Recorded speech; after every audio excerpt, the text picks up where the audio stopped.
did not appreciate his poems. So, in order to publish his poems, he had to wait for a longer time and he could not get any recognition. Then also he started writing other genres like plays.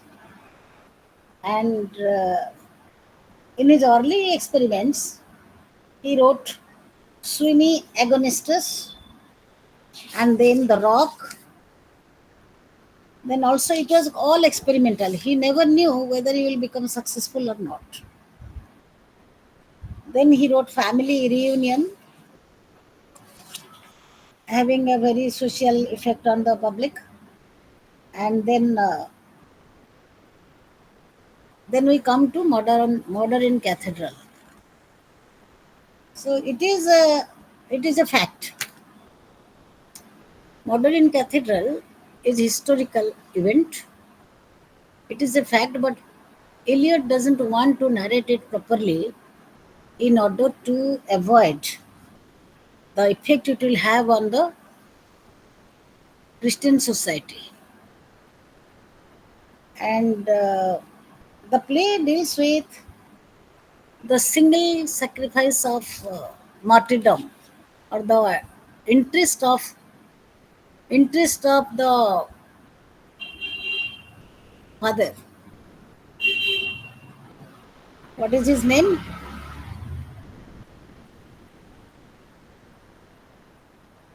What is his name? Thomas Beckett. Thomas Becket. Thomas Becket. And he was a dedicated man to the church. And royal imposition of rules or the kingly rules of Henry II was not tolerated by him. So he reacted, but his reaction was not very much appreciated, neither by the king and also others and the knights who were there with the king. So, arbitrary rule of the king over church was challenged by this man, Thomas Becket. And he was one of the greatest English saints who was the Archbishop of Canterbury. And this murder really happened. He was the Archbishop of Canterbury. And since the murder in the cathedral is not a chronicle play, Eliot doesn't want to elaborate it or constitute it as a real play and which challenged the coronation of Henry II. There was always a split of opinion between these two. Which two?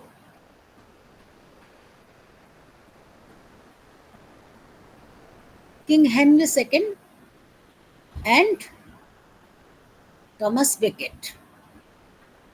And this play was composed or written in 1935. And at that time, there was a lot of tension building up, which finally erupted in World War II. So, during this period, there was also, if we take up the social status of the king and also the religious people, especially the father and the archbishop or the saints who are there to look after the church, there was not well pulling.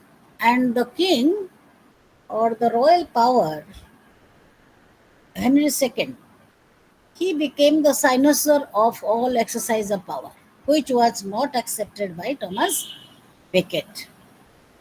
In Shakespeare's this play, we will find, like this in many of his plays, we will find a uh, typical type of setting and also characterization. In this play, we find first the a chorus of women of Canterbury. This chorus is not like the chorus of medieval England. These chorus of women of Canterbury, they are not only the religious part of the church or the part and parcel of the church, They are also actively participating in the priest's activity. So the play begins in early December 1170 with the chorus, which comprises of the poor women of Canterbury. They fear something terrible is going to happen with the return of Thomas Becket. So Thomas Becket was absconding for 7 years. Have you all read the story or not? Yes, ma'am. And suddenly he came back. So when he came back, that became a very revolting moment, and everybody was apprehending some danger for his life and also for the church. So these chorus women, they were very sure that something terrible is going to happen with the return of Thomas Becket, Archbishop of Canterbury, from his exile. He was exiled. That's true. This was the fact. And disagreement with his friend and King Henry II over the authority of the church vis-a-vis the state had led Becket to his exile. And when he returned from exile, the new war started, or new power tussle started. What was the power tussle? It was between the king and the archbishop. And the priests who were working there, they were also confused about the way the state is run without the guidance of the archbishop's authority. So a messenger arrives and states that Becket is returning from France. The priests get curious about the term of his return. They feel that even if Becket's return is a patched up affair with the king, it is better for the people that his absence for the past 7 years. It is better for the people than his absence for the past for 7 years. So the archbishop was not there for 7 years, and King Henry started dominating over the church and also over papal authority. Papal means pope's authority. And gradually, the priests decided that even if there will be tussle, even if there will be disturbance between the king and the archbishop, still then his return is good. His return is better. Becket enters a peaceful way and tries to adjust with the king. But there are certain tempters who tempt him. The first tempter tempts Becket with the time in his past when he was friends with the king. He tells him to go back to those days and forget about its spiritual intensity. So first, that if you have read the play, you might have known that there are tempters. All the tempters are influencing Archbishop of Cathedral to be submissive to the king and not to show his power, not to show his papal intensity or the intensity of the church or the authority of the church. So, but his microphone is on. I think please switch it off. But Thomas Becket was not ready to listen all this. And every priest was interested to know actually what is the terms and condition for which Thomas Becket returned. What was the condition? He was exiled by the king, but when he is returning after 7 years, definitely there is some question of compromise. And what is that? All the priests were eager to know. And the tempters, they influenced the tempters. They influenced Archbishop, and he was not ready to accept their temptation. And they tell Becket, team up with the church and the barons against monarchy. Becket overcomes this temptation, and no one shall say that I betrayed the king.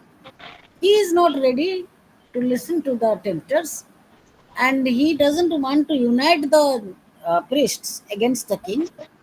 So that please switch off your mic, Rekha Bhaskar. Rekha Bhaskar. Yes, Sorry, it's all right.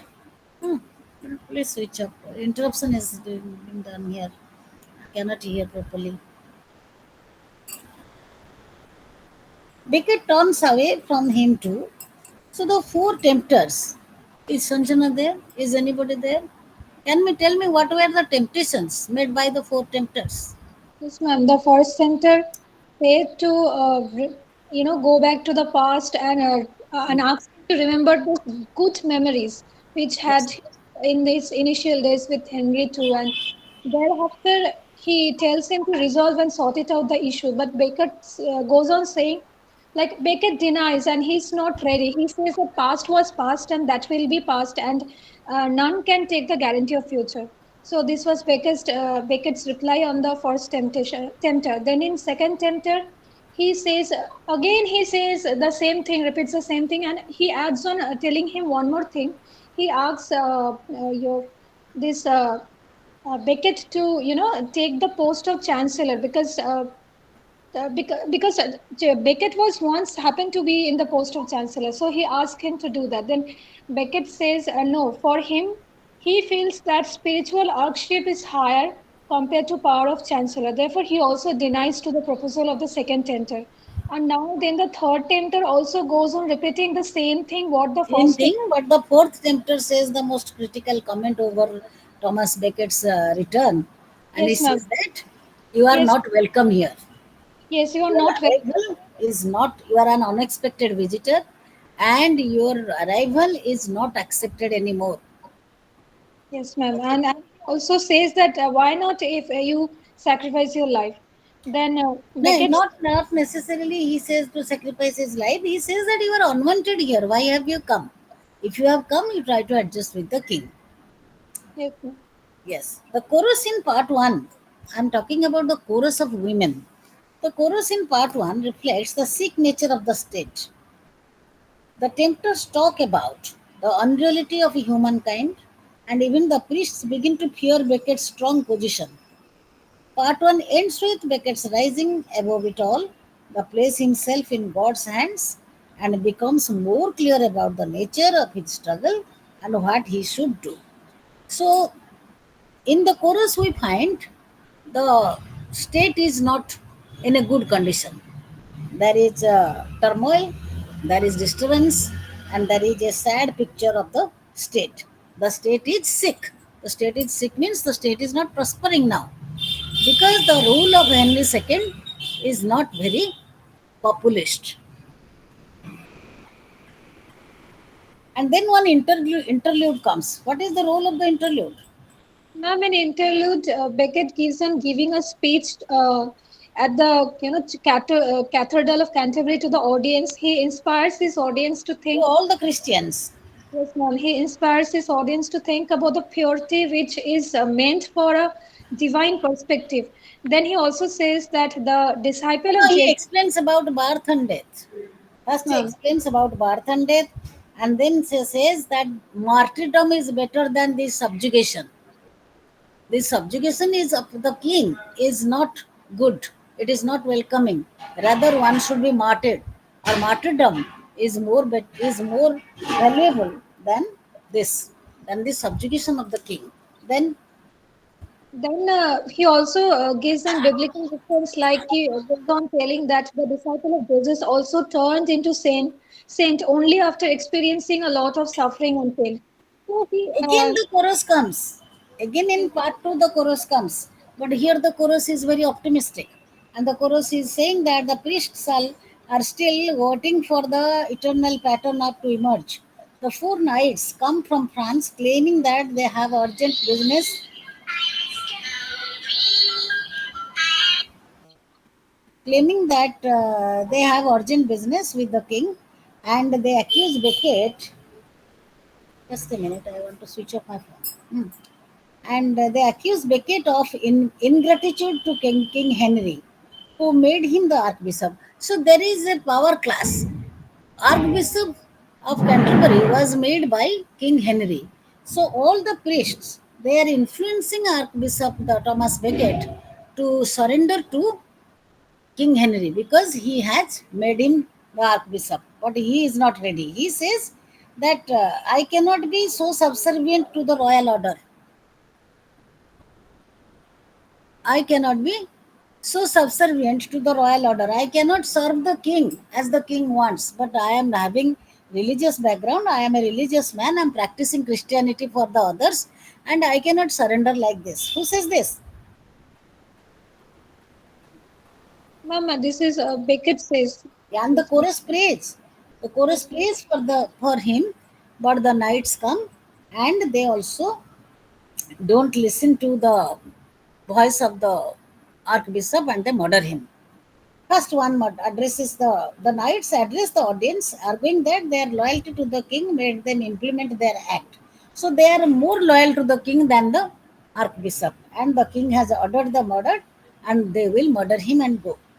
The priest dismissed the knights as lost souls, and the chorus praises God for making them understand the divine pattern of action through Beckett's martyrdom.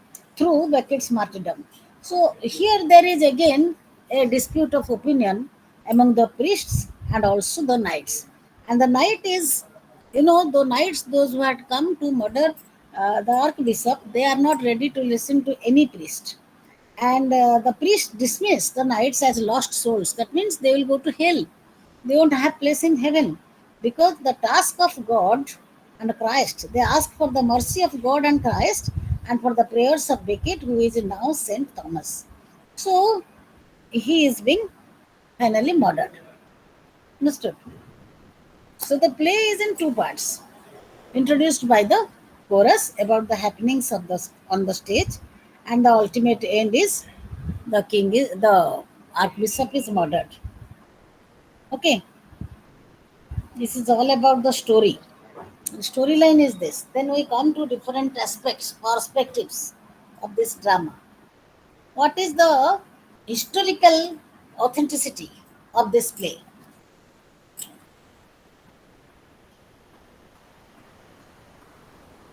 I believe it was written after Great Depression and It was a fact of 1170.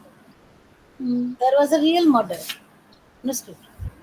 So Henry II ordered the murder, and T.S. Eliot was invited to write this play. And though he knew that the murder is only by the order of King Henry II, but he did not color it otherwise.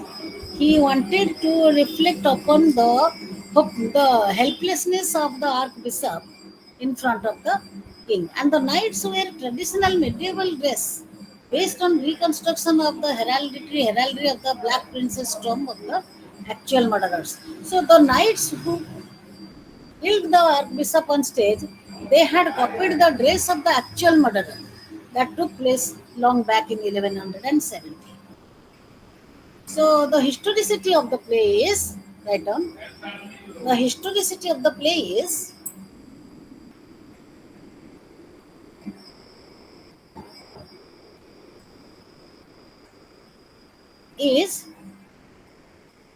gradually proved over the movement or progress of the plot.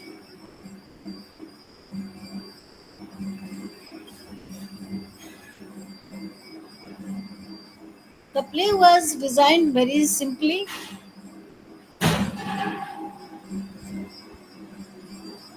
and the only property available on the stage was the throne.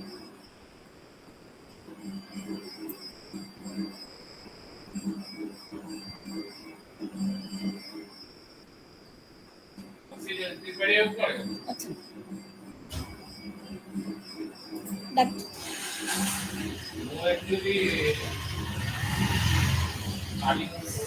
so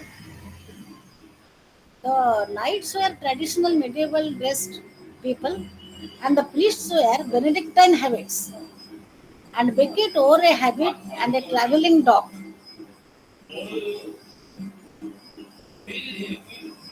The tempters,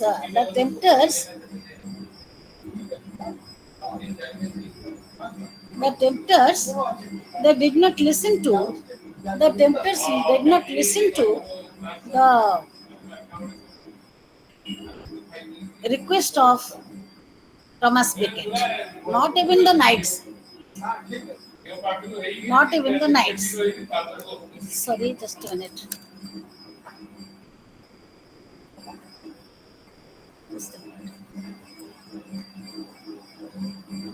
During World War II, sorry for interruption for 2 minutes. Huh? During World War II, the play was quite popular in England and was presented in makeshift venues, cathedrals and churches, schools, and an air raid shelter. In those times, there were 2 to 3 pandals. So some scenes were taking place in one pandal, and some were taking place in the other pandal, and sometimes it is inside the church, sometimes it is outside the church. And so the practice of stagecraft was this. And as it related a murder inside the church, so there were many pandals or venues which actually conducted or executed the scene. The play's performance review were very good, and comments were uh, showered in, or the there was a high applause from the point of view of the audience, and the play is considered as a turning point in English drama. One felt that one was witnessing a play which had the quality of greatness. One's feeling was the here at last was the English language literally being used, itself becoming the stop of drama, turning alive with its own natural poetry. So this drama was highly appreciated, and it spoke the truth. And the introduction of the chorus by few ladies in the middle of the play and in the beginning of the play notified the things going to happen in the story. So it is a difficult type of stagecraft. And the choric speech means the speech of the chorus, was more or less an introductory to the happenings of the play. The play opens the play opens abruptly with a critical moment.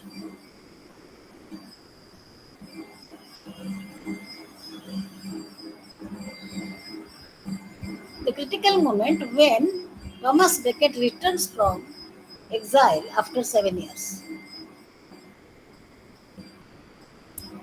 And the scene takes place in Archbishop's Hall.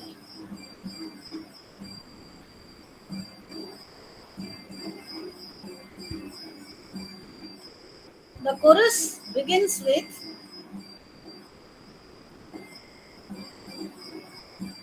the chorus begins with apprehension about Beckett's return from France. The chorus begins with apprehension for Beckett's return from France.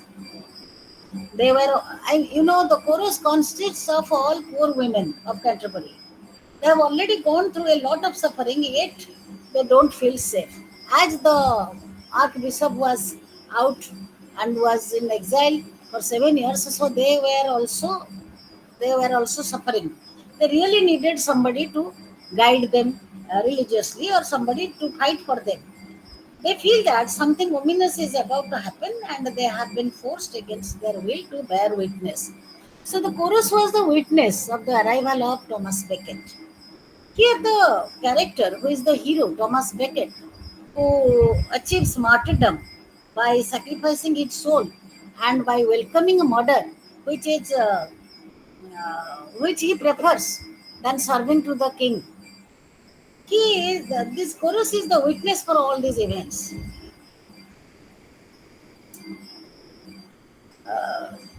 Eliot introduced the chorus, write down, of women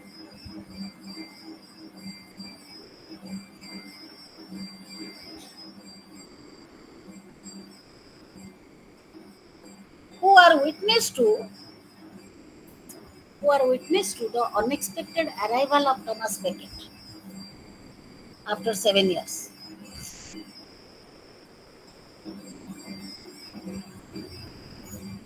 The poor women of Canterbury in the chorus represent the humanity in general.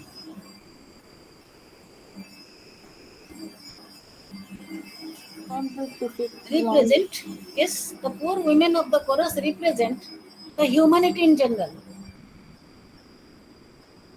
and they express fear.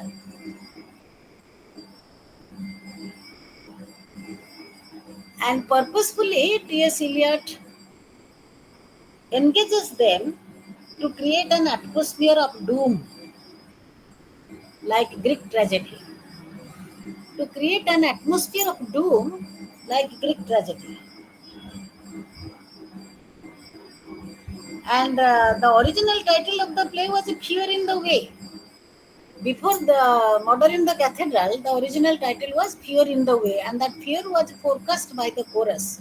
And the chorus consisted of few poor women who were helpless, but they are bound to attend as witness for the arrival of Thomas Becket.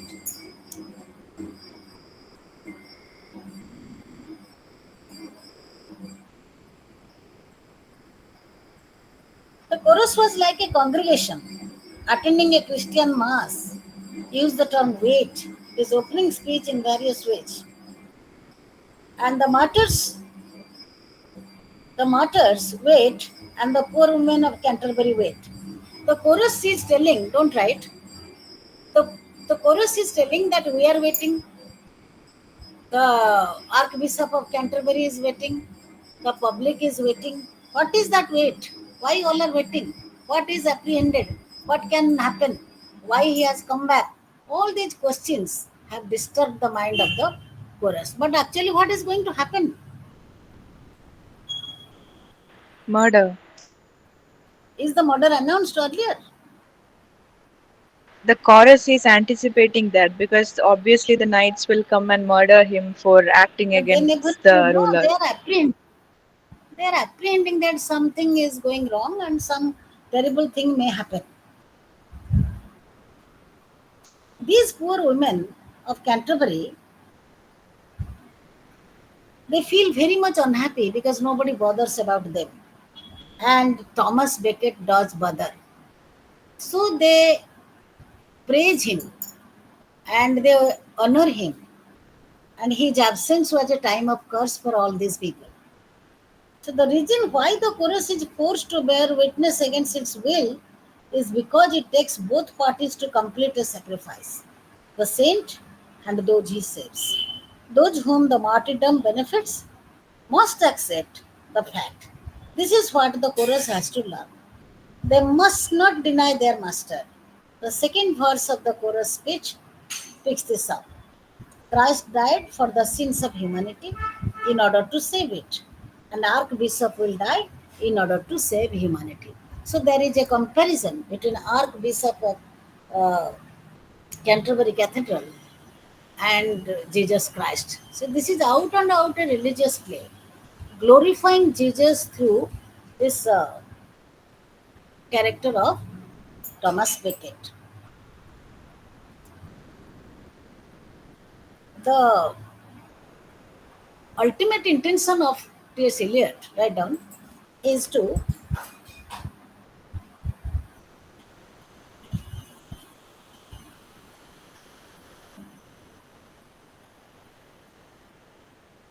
the ultimate intention of T.S. Eliot is to uplift the feeling of the people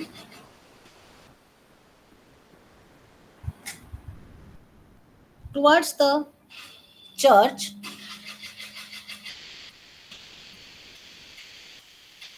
which had vanished during the absence of Thomas Becket for 7 years.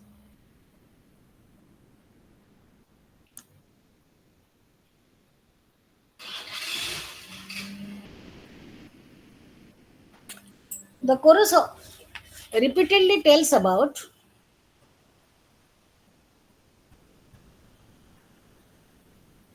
the chorus repeatedly tells about waiting and martyr or martyr.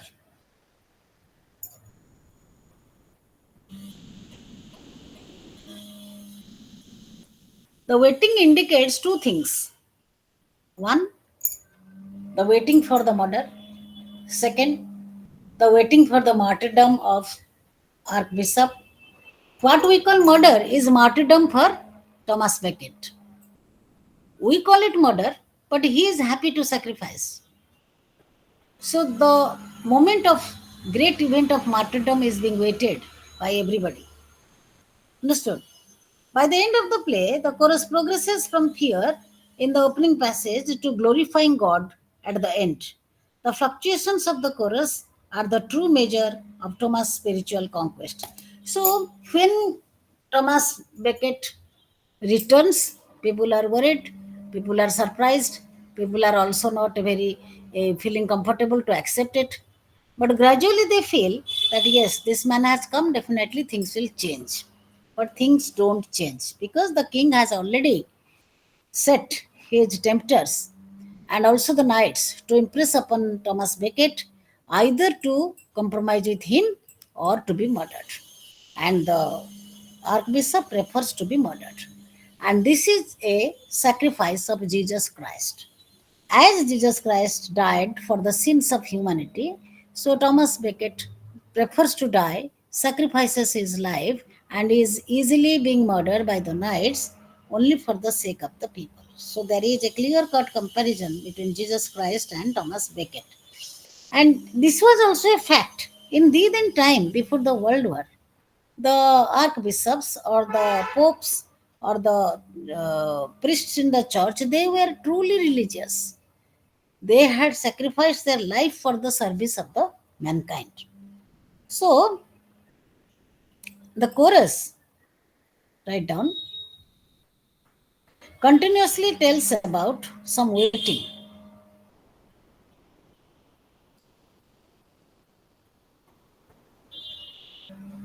There is a conversation among three priests, and a messenger follows the chorus.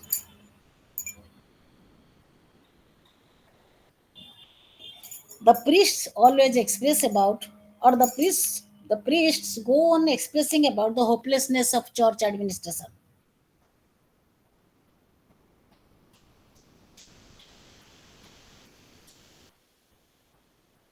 The first priest is a chancellor working closely with the king, though he is also an archbishop.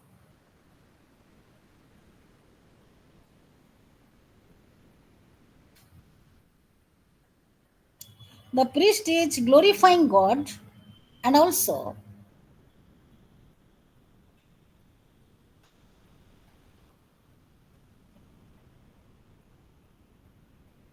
the priest is glorifying God and also is worried about the possibilities of murder of Thomas Becket.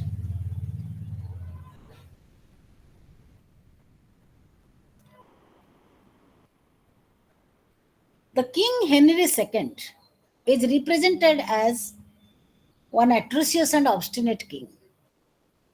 He always wants that his order to be carried out. He always wants that his order to be carried out, and he knows no compromise with any power, any other power center. And here, Archbishop is also the religious head of the country. The king should consult him, but he never does so. And the second priest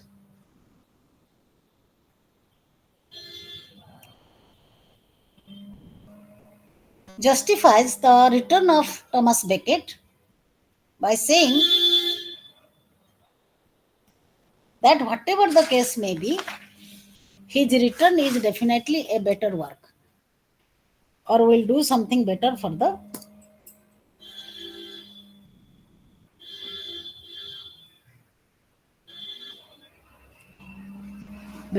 mankind or society or say humanity.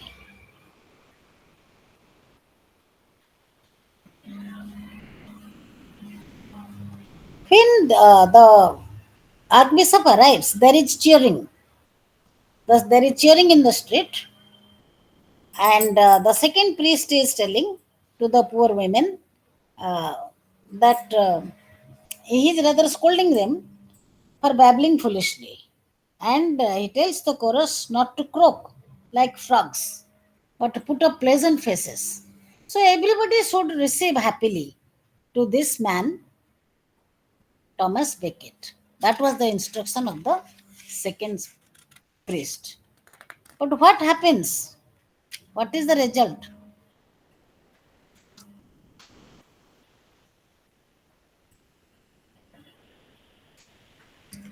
Is the Archbishop greeted well?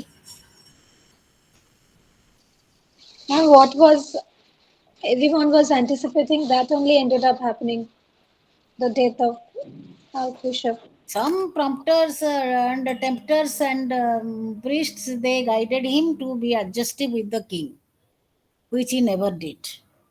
And when the archbishop is yet to return, everybody cheering on the street. That means he is popular. That means he is for the noble cause of the people, except Yes. the king. Except the king. And his appearance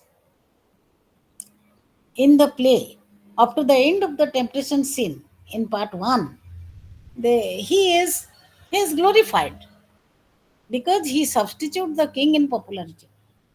Understood? His power, his presence, and his activities, uh, they impress the people more than the king himself. And the first priest tells him whether he is being followed by his enemies or not, and whether this peace is temporary, that he has come back. The end will be simple, sudden, and God given. The result will be simple, sudden, and God given. Who says this? Who says this? Bishop and Archbishop. The Archbishop says that if at all there is going to be any harsh result for me, then the result will be simple, sudden, and God given. And I am glad to accept that. What is the result?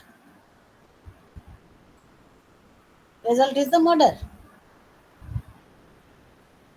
And he says there is no predestination for me. I had come back. How I came back? What was the contract between me and the king? He doesn't tell anything about that. Thus, that he only knows. Probably there was a precondition that if you come, you adjust with the king. If you don't, then you will be done. That might have become the contract. And that is why soon after his arrival, the murder is planned.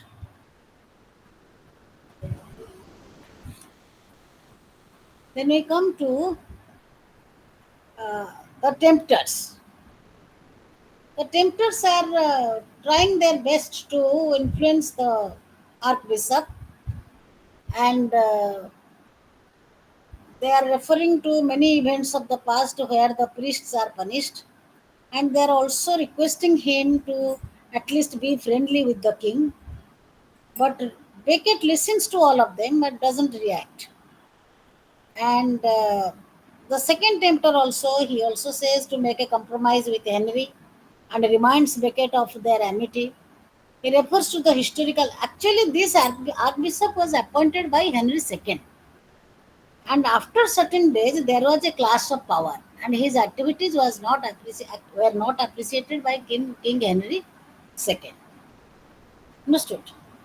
And so there was a clash of ideology. There was a rejection of thought between both of them, and there was, by the by, there developed one hostility which resulted in a murder.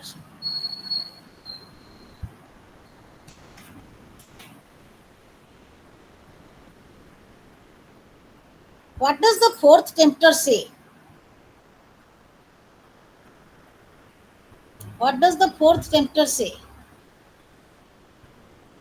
Regarding his martyrdom, right? And what else? Martyrdom, then? Like if he gets killed for this cause, he will become a martyr and he will be remembered forever, whereas the knights, they will be forgotten. What else?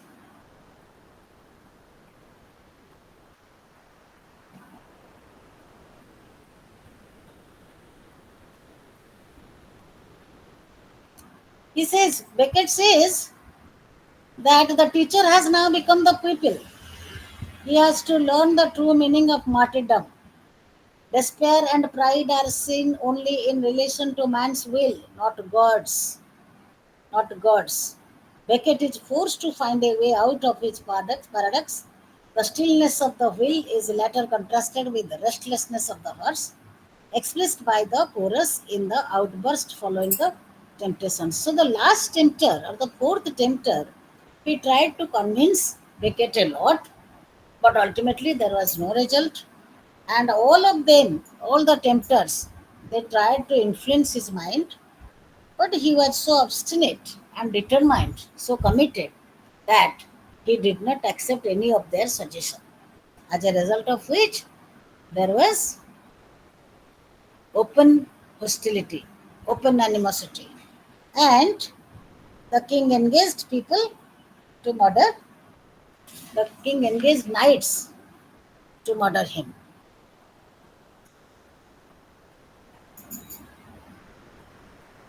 There was a choric outburst that follows after the fourth tempter exits, conveys restlessness of the people. There is restlessness, these poor women of Canterbury say, in the house and in the street. The air is oppressive and clammy, the sky thick and heavy. Images of the earth, birthing issue of hell, contribute to the general sense of horror. So, in the second half, the chorus, they come back, and now they are telling about the horror that is going to take place. And they say that there is no peace on the street, there is no peace in the house. Nobody is in peace. Everybody is disturbed because everybody is apprehending that some horrible thing is going to, some terrible thing is going to happen. So, following the chorus outburst, the poor tempters, they talk about the unreality or the unreality of all things, and any award or prize on earth in the ultimate analysis is not worth winning, not even the hope of martyrdom. So when Thomas Becket is thinking that I will be martyred and I will achieve martyrdom, these tempters also say, they reject the idea, and they say that it is not always possible that if you want to achieve martyrdom, you will achieve. That may not be possible.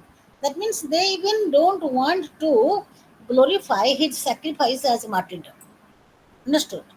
So the tempters convince Becket again and again about his hopeless situation and helpless situation, that finally he is going to be killed, and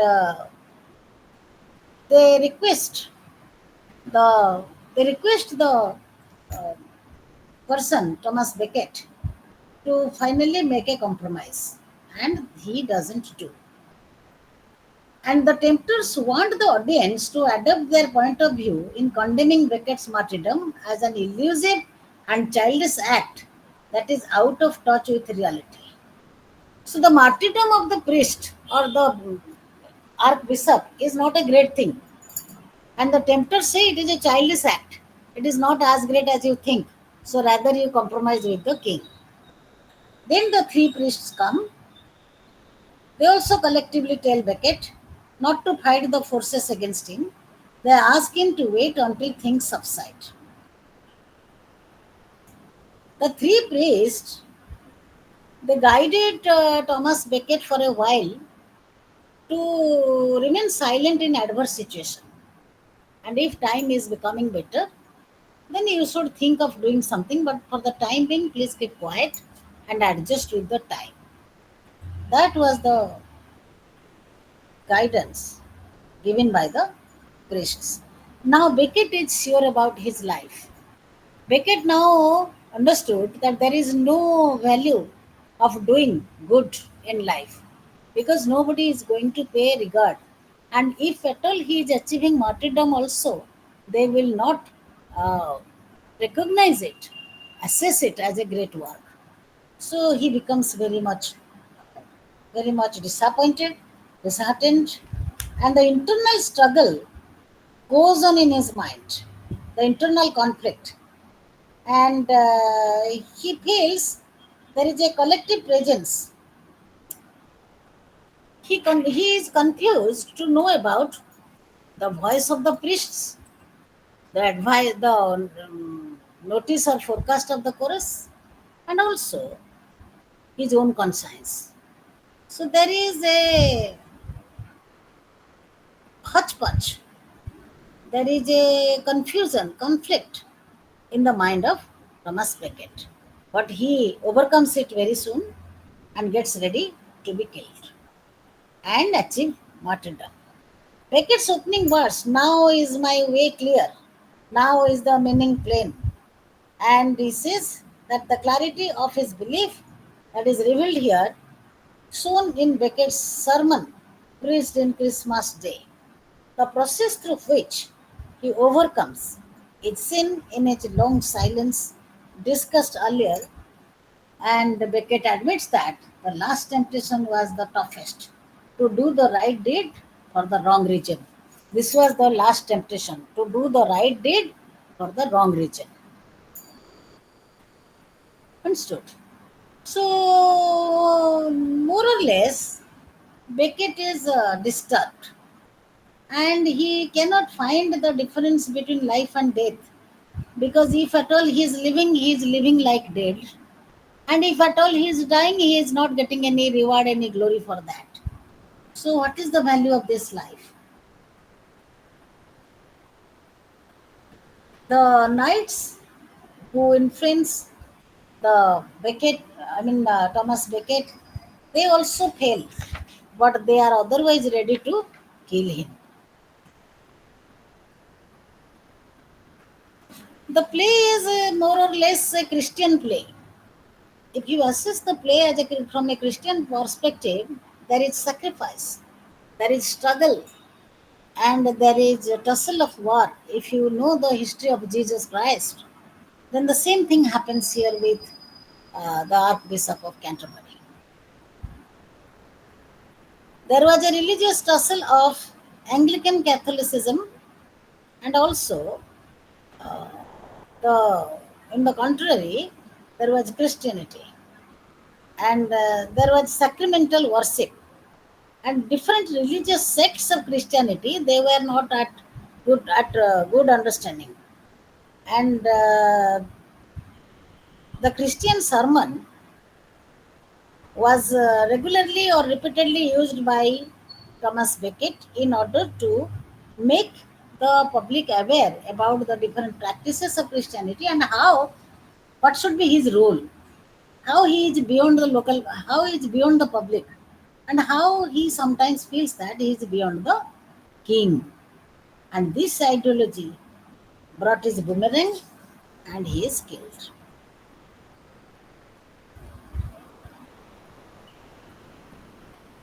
Civilization stands on Christianity, and Christianity preserves civilization. So in Christian society, king is there, but they pay more honor to the religious worshipper or say archbishops. But here something wrong happens and the king kills. The different sermons, write down, the different sermons that Becket gives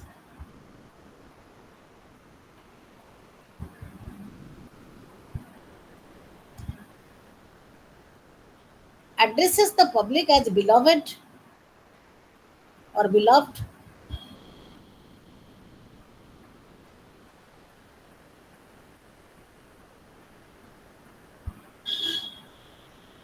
and he finds that there is not a good Christian who can understand a martyr.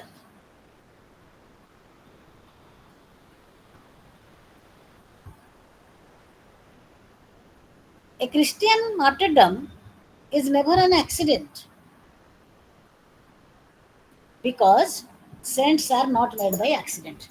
So the sermons of the Archbishop, they mesmerize the public, the chorus, and others who are listening to him. So he is not only glorifying God, he is simultaneously glorifying his own profession. and that he is going to be murdered for martyrdom, that he is also interested to impress upon the public. And it is a historical drama and it is a Christian drama also. The storyline, the theme, everything. It is historically true and also it is a Christian drama or religious drama.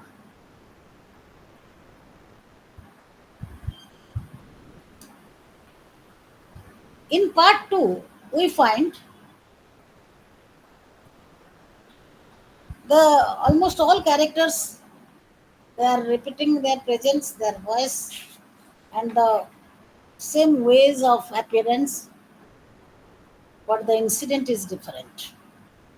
In part 1, we find the chorus waiting for the welcome of the Becket, welcome of the Archbishop.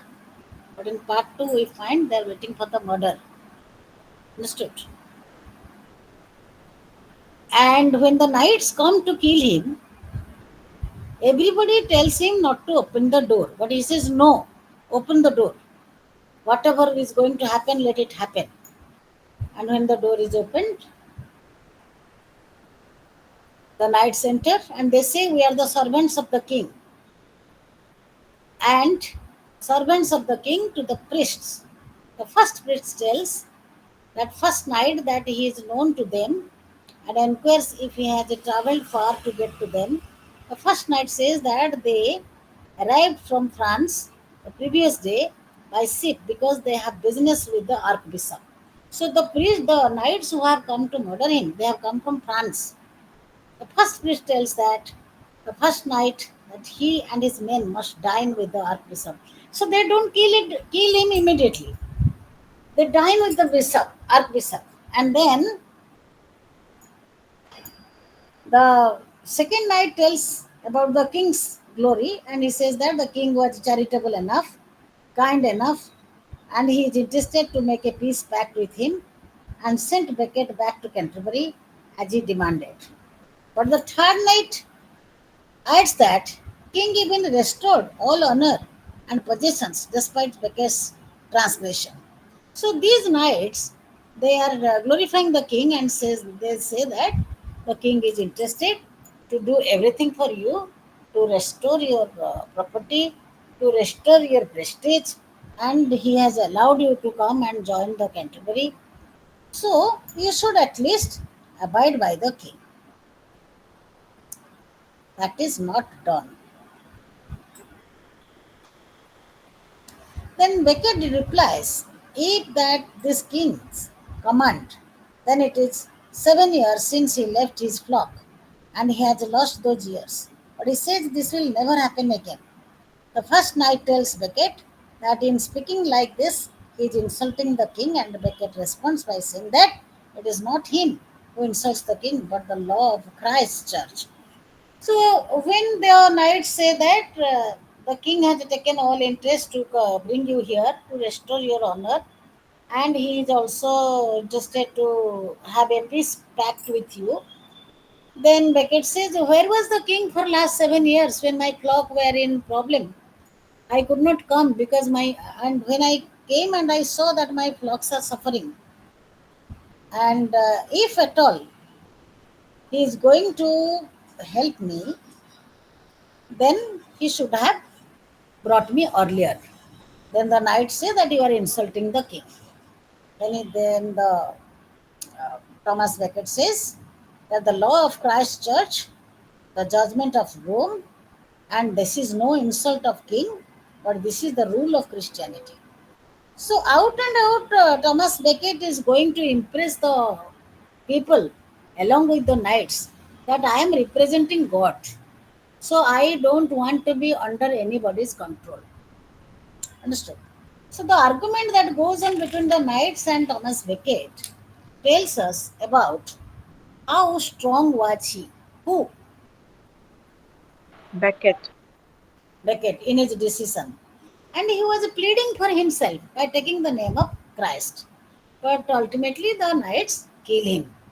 So it is not I who insult the king, and there is higher than I for the king. It is not I, Becket from Cheapside.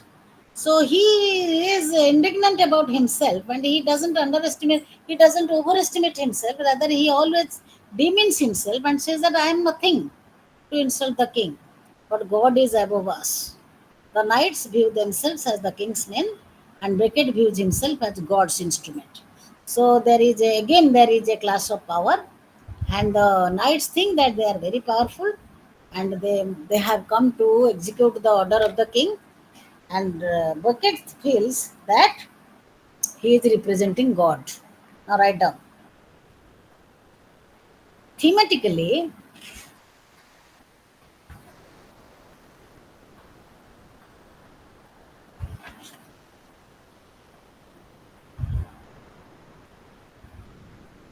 thematically, the murder in the cathedral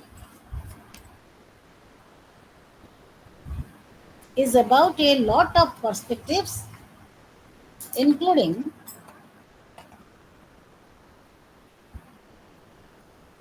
including history, religion, and the situation of World War.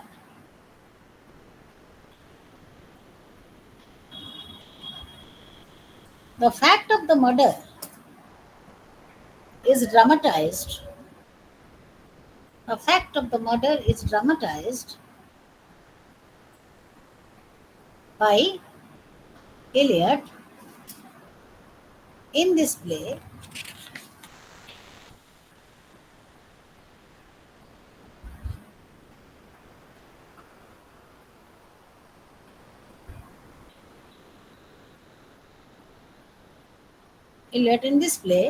by taking up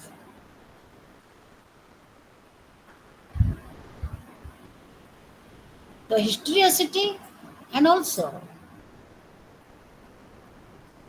the imagination.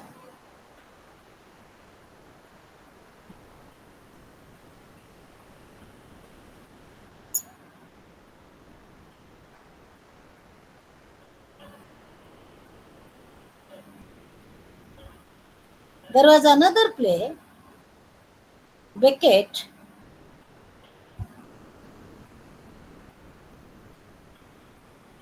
and 1959,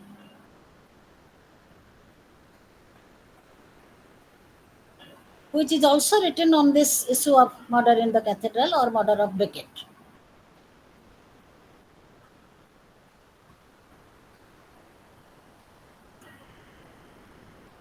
Alfred Tennyson, Jean Anouilh, Jean Jen, Jean Anouilh, Anouilh, and Christopher Fry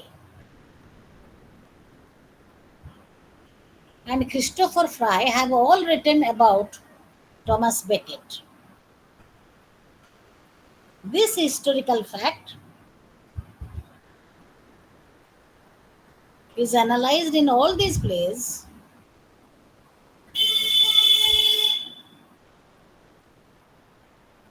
This historical fact is analyzed in all these plays from various perspectives.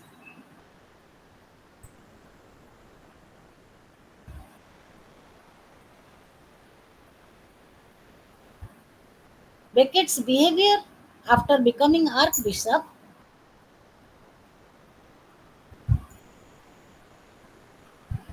is the region of dispute between the king and Becket.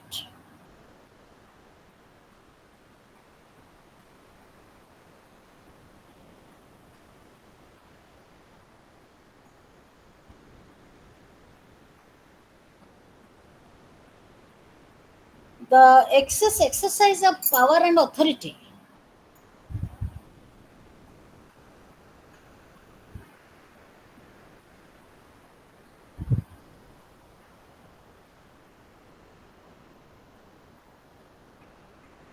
Can you please repeat? exercise of power and authority by the king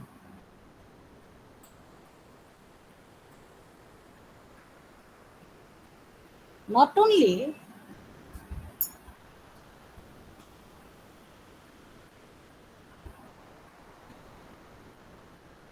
only hurt the sentiments of Becket, but also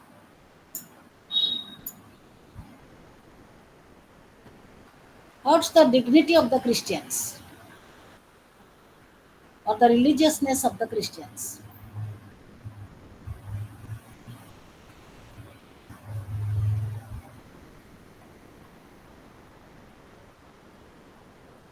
There is little variation, of course.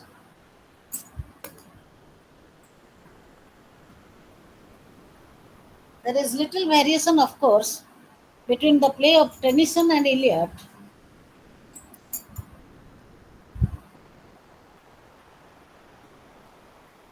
where Tennyson had introduced the wife of the king, the mistress of the king, Rosamund. That is the subplot there, but the main plot remains the same.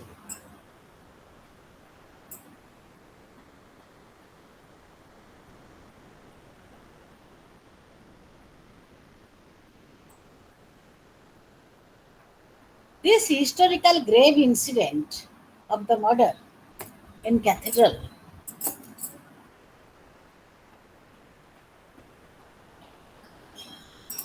in the cathedral has aroused many literary creations and criticisms.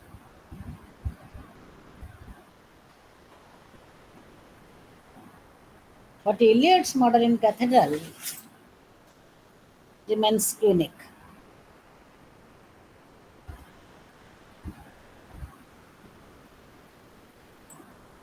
In commission, Remains, ma'am, remains but unique. Remains unique.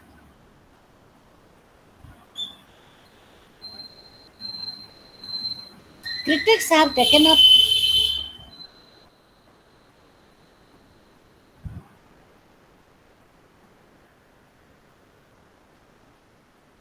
critics have taken up as many as 5 different readings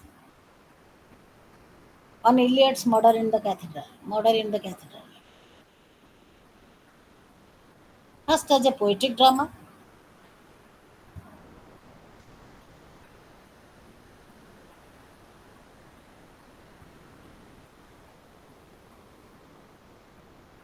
and he wanted to combine poetry with drama by its language, by using chorus,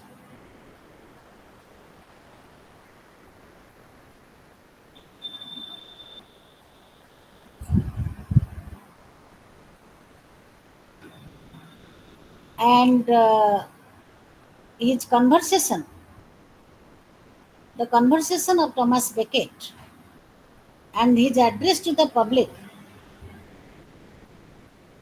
is as soft as poetry.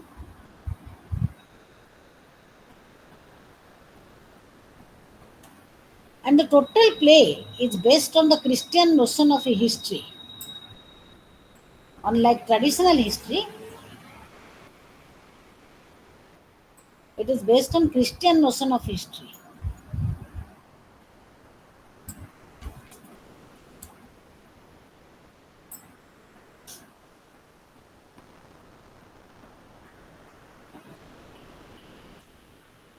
The prayers and other communion rites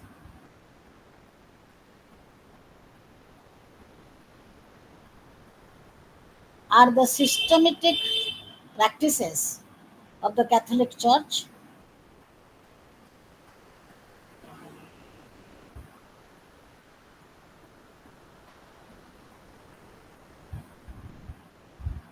and these events also make the drama poetic.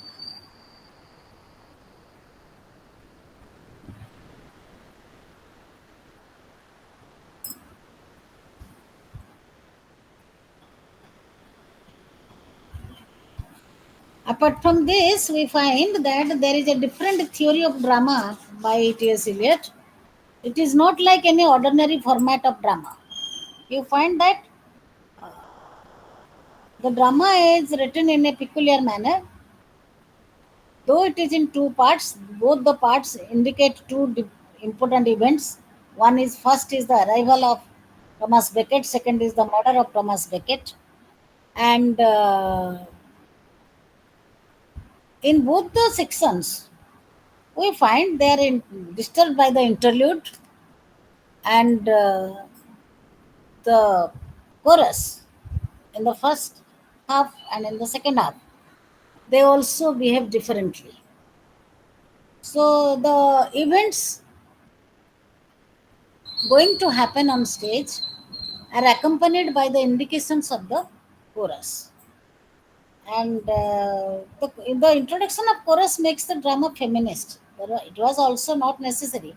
He could have engaged some group of people, but he has interestingly engaged this chorus, which are not very essential so far as the progress of the play is concerned. But they are invented by him to be there, and so the theory of his drama in this play has become very different. And one thing that is very easy to understand is that the chorus is giving hints about what is going to happen. And the chorus, when excited for the arrival of Thomas Becket, are not also very are not also having very shining face. They are all worried about the reason for which Thomas Becket is returning. And in the end part also, they are hopeless because they have suffered because Thomas Becket was not there for 7 years. And this is the suffering of the common people. It is not only the suffering of the ladies in the chorus, poor ladies in the chorus, but it is the suffering of the common people because they don't have their archbishop who would preach them religious works, guide their spirit, soul in the right way. So that was the technique of T.S. Eliot in writing this drama in a different practice or in different theory. He theorizes this. This is not following any format. But critics comment that T.S. Eliot had followed Greek and medieval models in writing this way because chorus was there in Greek tragedies. In Greek tragedy, chorus was always there.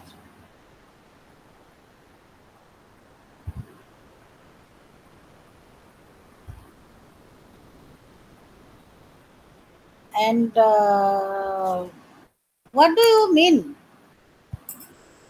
by what is actually the reason of the dispute between the two?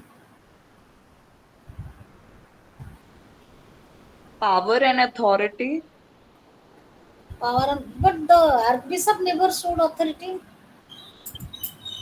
never showed power, never wanted to exercise it.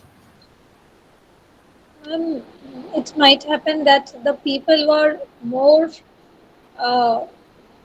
obeying to the point that you happened to raise just a few minutes ago, that bishop people were more on the favor of bishop rather than compared to the king. Somewhere king was finding that bishop's power was See, the overpowered. king is in the throne. All people cannot reach him, but they can reach archbishop. So he is Yes, more popular. yes, ma'am. He is more popular. Conflict between temporal and spiritual authority. No, it is spiritual authority is propagated by Becket. Temporal authority is the king, but the king is all powerful now. He says that I have made you the archbishop and you are challenging my power. Actually, there is no war, but only a split of opinion. How he guides the public is not liked by the king. So the dispute is not in, they really don't argue, they really don't confront. The murder takes place in plan. Understood? There is no argument. People are sent from the king to convince the archbishop, but he is not refusing or protesting or confronting the king directly. Whatever is done by the order of the king and done indirectly. King is not directly involved. So the bishop is not practicing any authority over people. He is guiding their soul as Christians. He is advising them. He is telling them as good Christians. So what is the reason? What made this murder happen? Who can tell me? Ma'am, it could be that King Henry had a fear that church might overpower the monarchy. Yes, this is a point. Then what else? Because there was World War II. It was going to take place. Understood? And it was near. And there will be a complete turmoil in the society. And whoever is powerful, survival of the fittest, whoever is powerful will rule.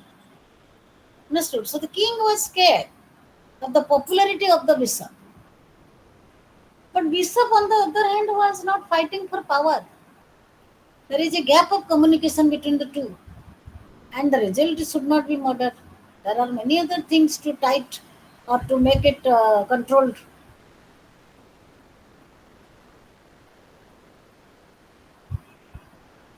Isn't it?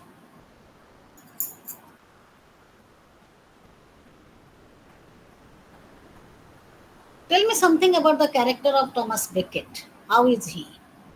We have never seen king talking. Have you read the text?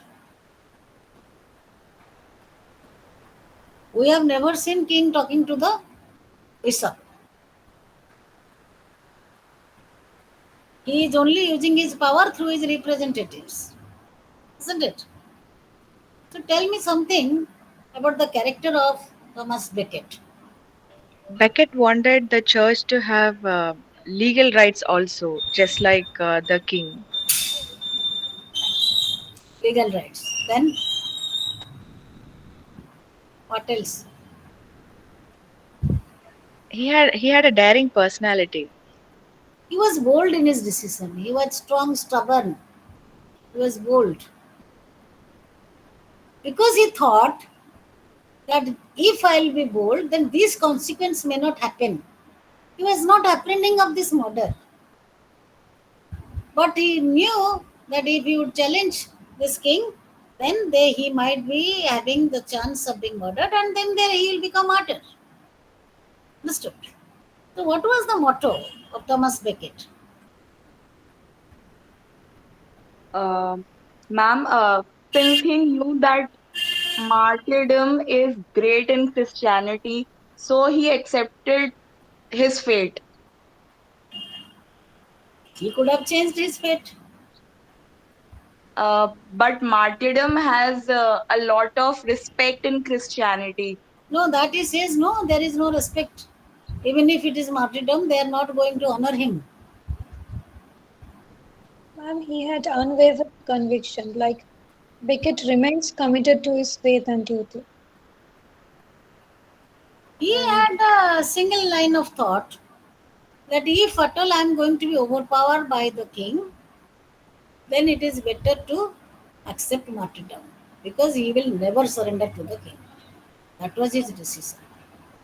Understood? And he never expected that he will be murdered so soon. What and else?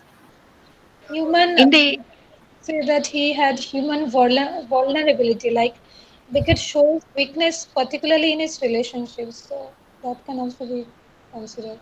He didn't have any relationship with anyone except these ladies and the priests and the tempters and the knights also. All of them tried to convince him, but he remained rigid. What was the reason? What made him so bold in his decision and why he was so rigid?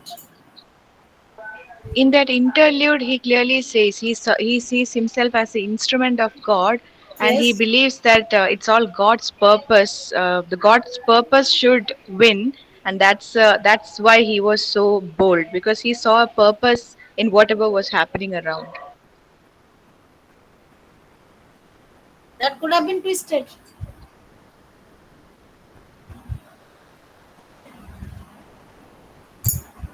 That could have been twisted. He could have changed its course. If at all he has come back after 7 years, then he at least could have honored the some of the orders of the king, or would have tried to satisfy his sentiments.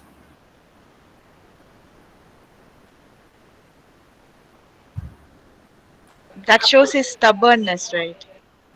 He is stubborn. First thing, because he represents God, he is the man of Christ.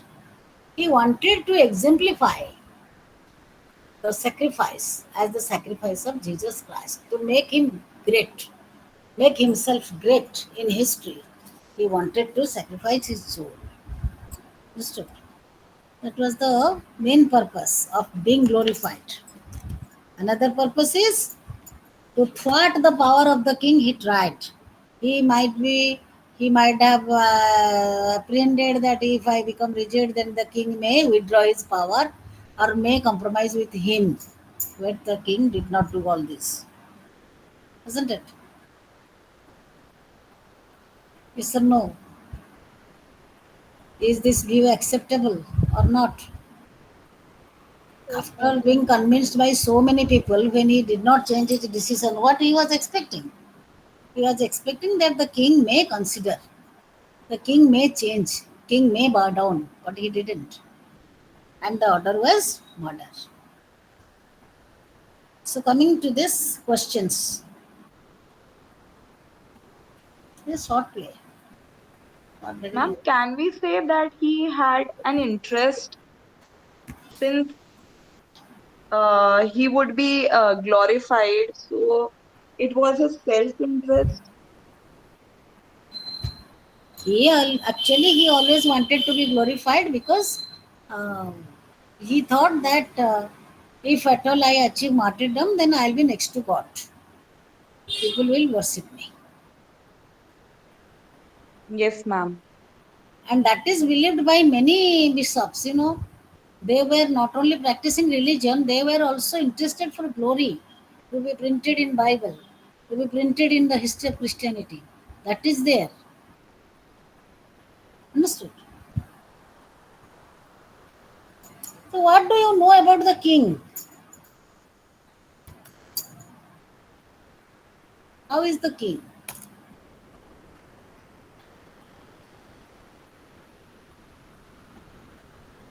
The king is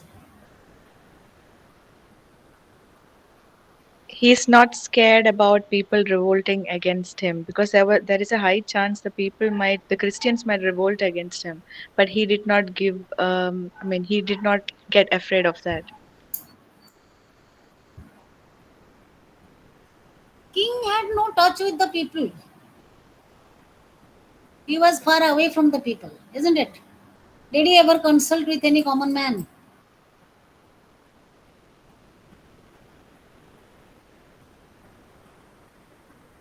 yeah, Defiance, defiance was there. Increasing defiance means he was practicing Christianity. He was thinking that he is at par with king, but he had never tried to defy his orders. The popularity of the bishop was a reason of tension for the king because it is the bishop who is in touch with people, not the king. Did you and find any contact of the king with the common people, no such except, instances except are knights? most importantly, like even when Henry was, sorry, Bishop was murdered, the king didn't even came. He just sent all his knights.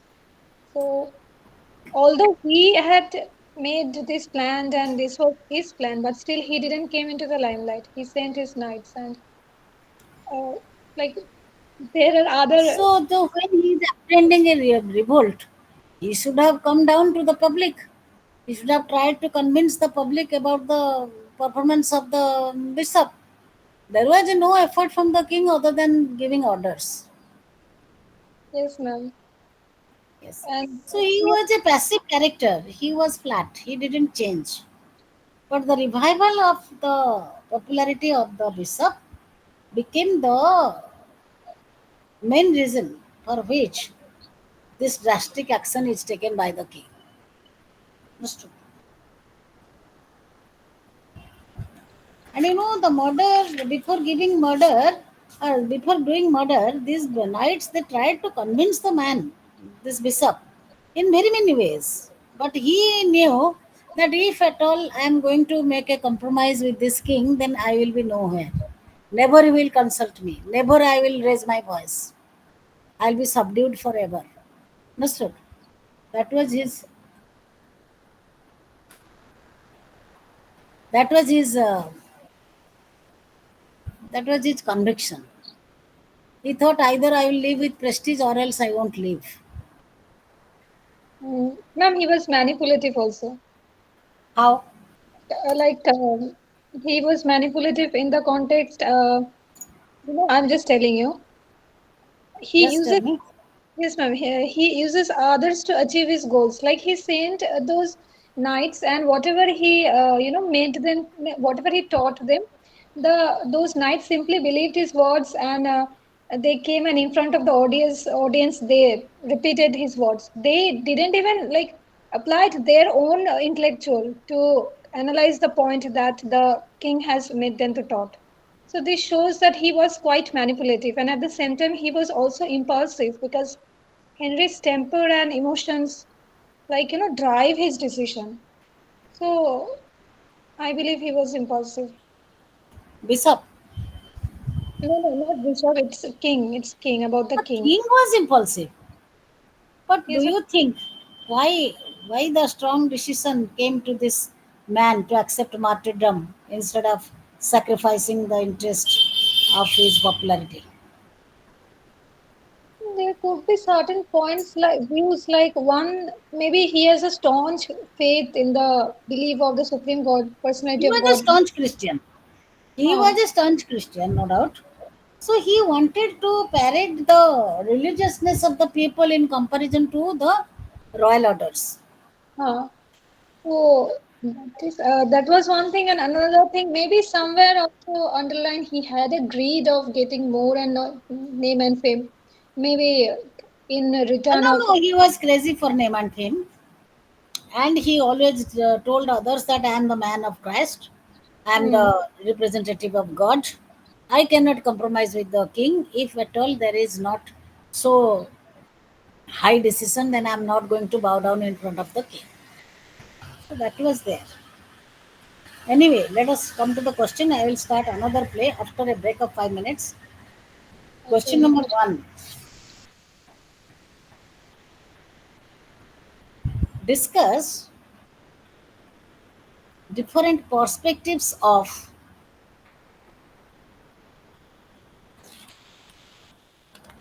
the drama Murder in the Cathedral.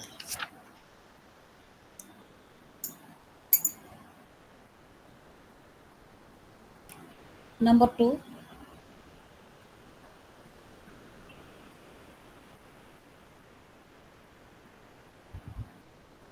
justify the title of the play Murder in the Cathedral.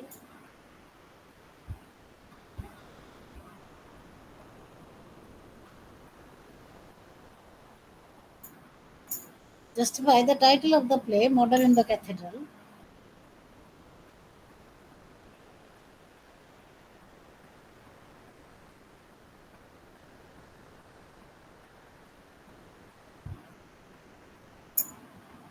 Justify Murder in the Cathedral as a religious play or Christian play. This is a long question.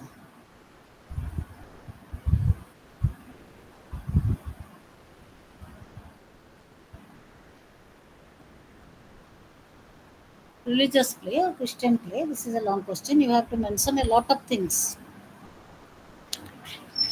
about Christian belief, about papal supremacy, and about conviction of this man, Thomas Becket, and the ultimate end, and the comparison of Thomas Becket with Christ. Understood all these things. This is a long question. Then you have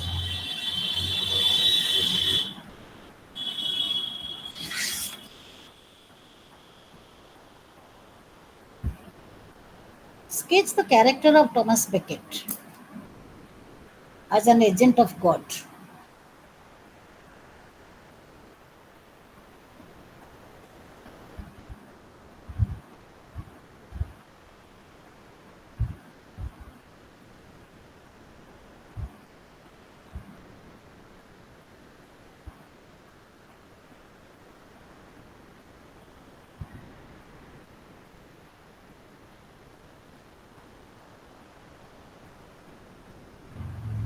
What actually is the reason of murder? What actually is the reason of murder in the cathedral?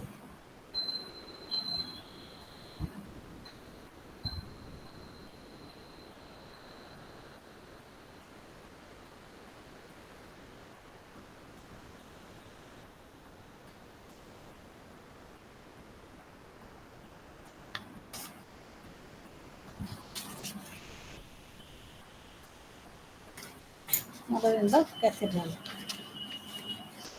In short notes, dramatic technique of T.S. Eliot.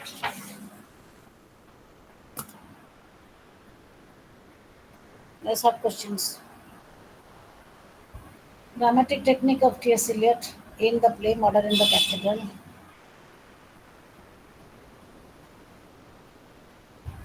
Role of chorus.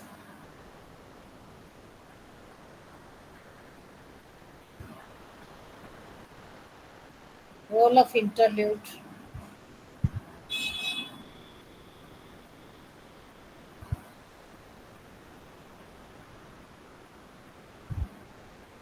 Role of chorus, role of interlude. Then the murder scene.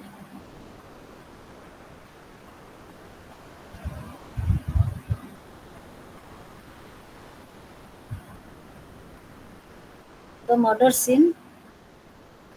Then come to the first half. That is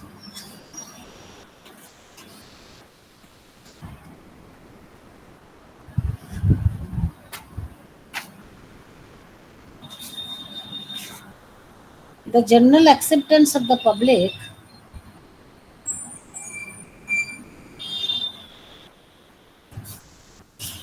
of Thomas Becket in the first half and the second half.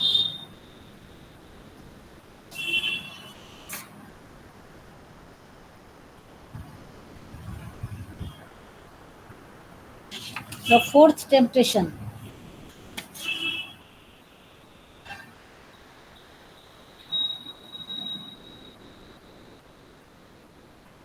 Ma'am, you said the fourth temptation or the fourth temptation? The fourth temptation. Thank you, ma'am. All short questions. And first what I called are all long questions. 20 marks. Ma'am, could you please repeat the last question?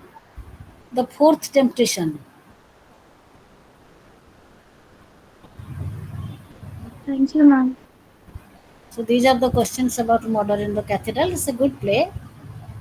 Good play, very interesting, though short. There are no more characters, not even major events, no properties on the stage, only one throne. And whatever we hear from the discussions of other characters regarding the main event. Understood. I will come to, we have two more plays but one class. So I will come to Samuel Beckett's Waiting for Godot right now, just after a break of 5 minutes. Okay.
So we will start Waiting for Godot by Samuel Beckett. Have you heard the name of Samuel Beckett?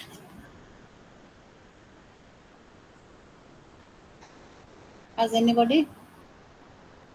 Yes, ma'am. What are his writings? Famous dramas? Ma'am, basically, he writes absurd play. Absurd plays. Yes. Then what else? What is absurd? Meaningless. Only meaningless. Yes. Minimal plot. Very good. What else? What do you mean by minimal plot? Very little plot or no plot?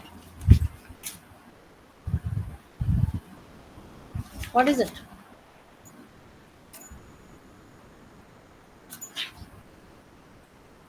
It will be non-realistic. Unrealistic. What else? What is absurd? Unconventional, untraditional, not real, meaningless, alienation from reality. Then we have other themes like in absurd plays you will find peculiar things, repetitive language and pair characters. And the setting is with little storyline. Yes. Talking gibberish, Huh? like characters tend to speak gibberish. Doesn't make sense sometimes. Hmm. Have you read Waiting for Godot? Absurd, absurd is first conceptualized or understood or created by Albert Camus in his famous essay, The Myth of Sisyphus. Sisyphus is a man who is trying to keep a boulder. Yes, human life without meaning or purpose. This is modern life. Absurd drama reflects modern life. And the characters who represent, they represent us. In Myth of Sisyphus, Camus is telling us about one man called Sisyphus who is trying to keep a boulder on the top of the mountain or the hill and the boulder rolls down. Again he tries to keep it there, again it rolls down. Again he tries to keep it there and again rolls down. So what is the conclusion?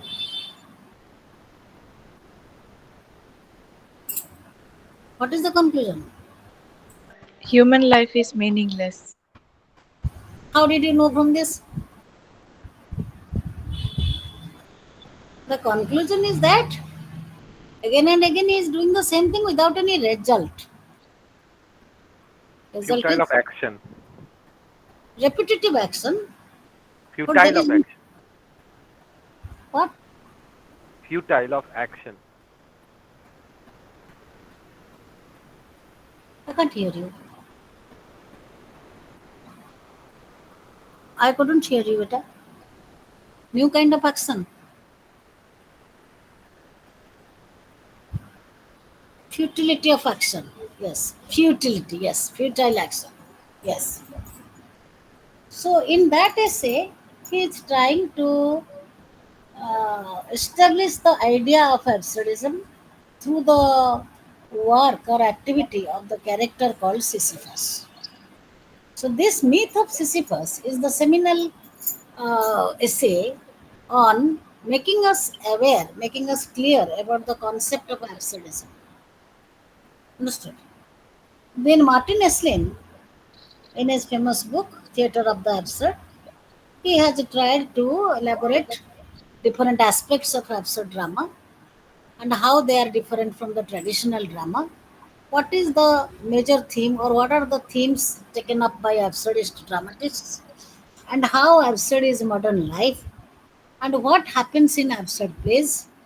If you take up some few plays into comparison, or if you study them, you will find out that ultimately nothing happens. Nothing happens, nobody comes, nobody goes. Nobody comes, nobody goes, nothing happens. This is absurd. So, complete negation. Nothing really happens. And most of the characters, they don't have any perfect identity. Their heritage is not known, their background is not known. They are collected from the street or say in a dilapidated atmosphere. Some tramps, some. In this play we will do tomorrow, I will tell you, absurdism is not a new concept. It is it stems from the modern lifestyle after the world wars. How world war has impacted our life is seen through these characters. And any absurd play, you will find. I'll give you 2 3 examples right now, but the play we will read tomorrow. Any absurd play you find, at the conclusion you get nothing. There is no sublimation of the plot, or at the end of the play we don't find any settlement of the characters. The play doesn't progress. There is no uh, remarkable movement of the plot.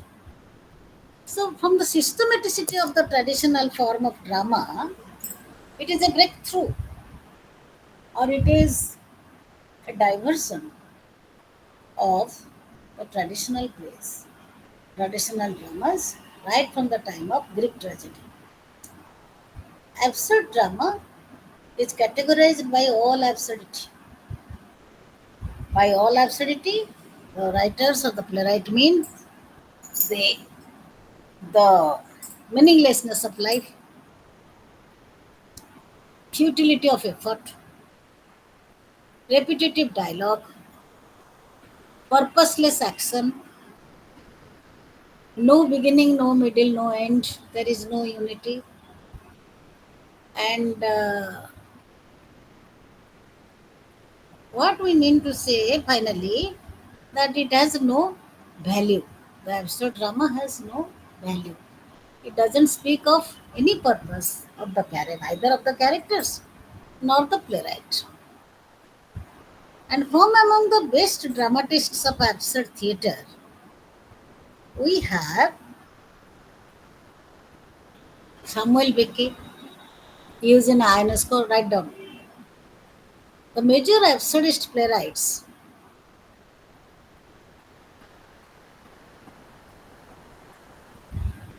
who have given their best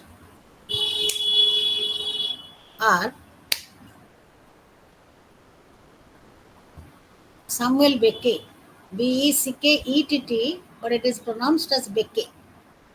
Samuel Beckett, Eugene Ionesco, Ionesco, Eugene Ionesco, Tom Stoppard,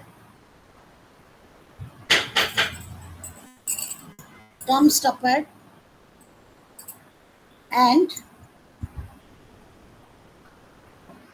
yes, Chairs. Eugene Ionesco's famous play is Chairs. Eugene Ionesco's famous play is Chairs. And Endgame of Samuel Beckett. And also, we have this Waiting for Godot. And many other dramas are written in this modern times. Yes, the Chairs by Eugene Ionesco. Then we have the novel of Cameo, The Outsider. Yes, Rhinoceros. Many more plays. So the absurd drama basically deals with the theme of absurdity. What we mean by that? purposeless, repetitive action leading to no result. And for that, he takes up the character of whom? Sisyphus. And the concept of absurd drama is meaningless of human existence, directionless life and work, all these, they comprise the theme of absurd literature or absurd drama, and even absurdist novel is outsider. So absurdist idea or the genre of absurd theater, write down. Absurd theater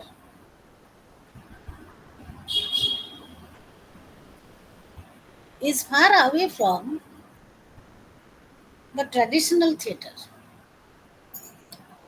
in which we find absurd theater is far away from the traditional theater, in which we find there is no movement or progress of the plot. First thing, one, there is no movement or progress of the plot. We are exposed to a setting and the play ends that's in that setting. No change. It begins and ends there. Then second, the action of the characters are purposeless. Next, the action of the characters are purposeless, meaningless, and some repetitive actions are futile. Some repetitive actions are futile. There are also dialogues. The dialogues, they don't carry any, yes, they don't carry any important message. There is no universal appeal, but they are very popular shows.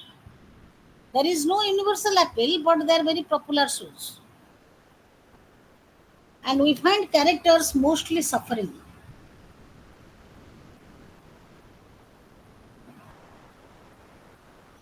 Find characters mostly suffering.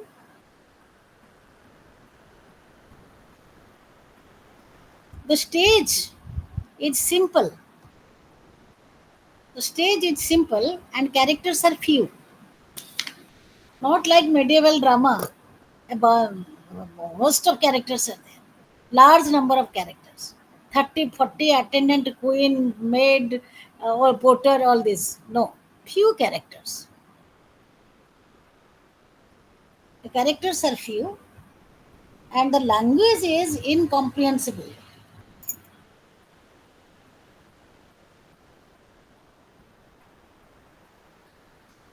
The language is incomprehensible.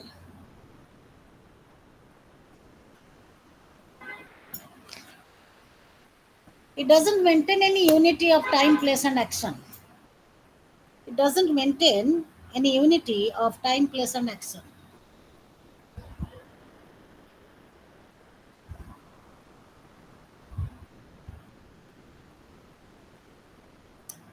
The message it passes to the public or the audience is that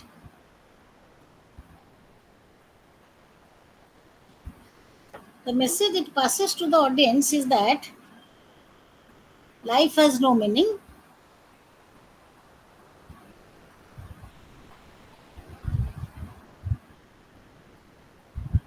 and every work is futile.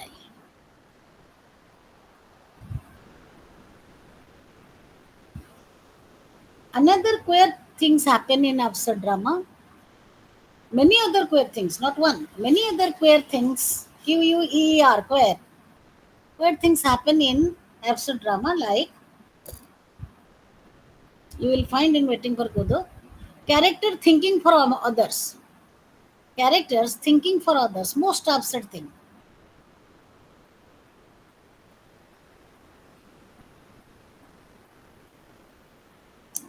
Characters thinking for others, and also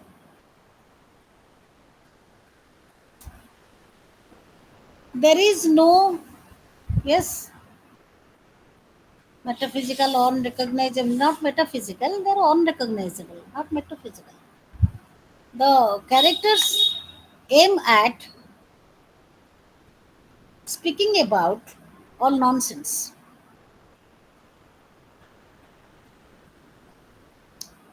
Characters aim at speaking about all nonsense.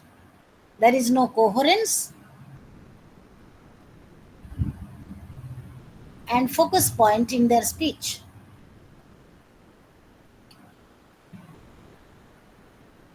The structure is either symmetrical,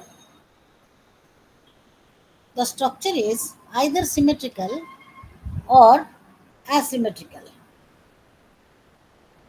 Sometimes it is symmetrical, sometimes it is not.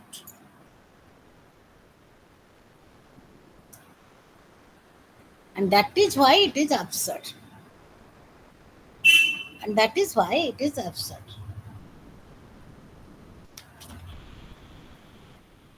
But the basic description of the drama belonging to absurd genre, write down the basic description of the play belonging to absurd genre is suffering, hopelessness, frustration,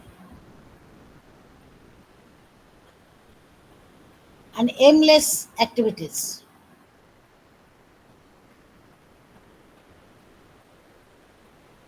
They never fix a goal,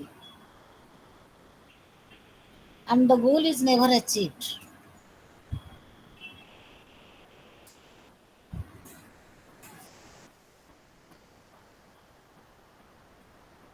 The purpose collapses, the purpose of the play collapses in the middle, and towards the end, it ends up in nothing. And towards the end, it ends up in nothing.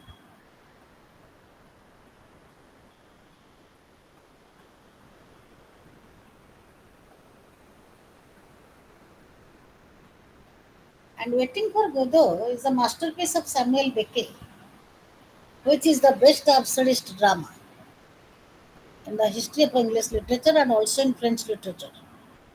First, it was written in French, and then it is translated into English or written in English.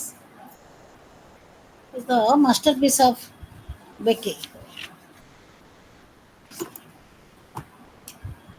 A primary reading, don't write. A primary reading of the play will reveal the fact that everybody is a part of it. The primary reading of the play will impact your mind in such a way that as if you are a part and parcel of this play. You are a part of this play. Why? What happens in absent?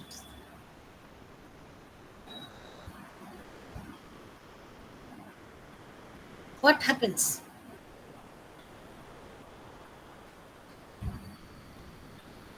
The reader, the audience is deriving his or her meaning from the play. The audience is Deriving his or her own meaning. they identify. They identify themselves in these characters. They become. Nothing changes in the That end. is now while writing this drama, they portray it to a extreme extent that nothing happens, nobody comes, nobody goes, all is useless, all is foolish, all is rubbish. There is no meaning. So all these things they write, but gradually you will see when reading that we are also like that. Our situation is not no way better than the situation of the character because they exhibit modern man's life. Understood? They stand for modern man's life. Whatever they narrate, whatever they describe, whatever they speak out, they're all our stories. So the characters are the audience identifies themselves in the character. So the characters are models who share the identity of every common man, every modern man. Understood? So tomorrow, please come reading. Next class, that is on Monday. Please come reading Samuel Beckett's Waiting for Godot, and also Look Back in Anger. Okay, Look Back in Anger by John Osborne, Angry Theatre. That is also a modern drama. There you will find the hero is always angry. He's a modern angry man. Understood. So I have to compare and contrast these two plays and end up in the same class. So please come prepared with both the plays. We'll have discussion and the session will end. Understood? Ma'am, repeat the topic again, please. Yes? Ma'am, repeat the topic again. Any question? I can't hear. Ma'am, Monday I is said our repeat class. the topic. Repeat the topic again. What is the? And she's asking for the topics waiting for Godot and look back in anger. Waiting for Godot and Look Back in Anger. One is absurd theatre, another is angry theatre. Ma'am, I have a query About? about the same thing, the structure. You say that the structure is either symmetrical or asymmetrical. What do you mean by this symmetrical and Sometimes asymmetrical? symmetrical means sometimes it follows the unity, sometimes it is not. There is no clear cut structure. Understood? As we find in traditional plays, but it is not there. If you take, when we will read this Waiting for Godot, you will find what is the difference between this and other plays. Understood? Anything else? Okay, ma'am. No, thank you, ma'am. Okay, let's wind up. Thank you, ma'am. Thank you. Thank you, ma'am. So Monday is your last class. Okay. Good night, ma'am. Thank you, ma'am. Good night, good night, good night. Thank you, Are you ma'am. getting Good night. something from this class or not? Yes, ma'am. Yes, Okay. ma'am. Okay, thank you.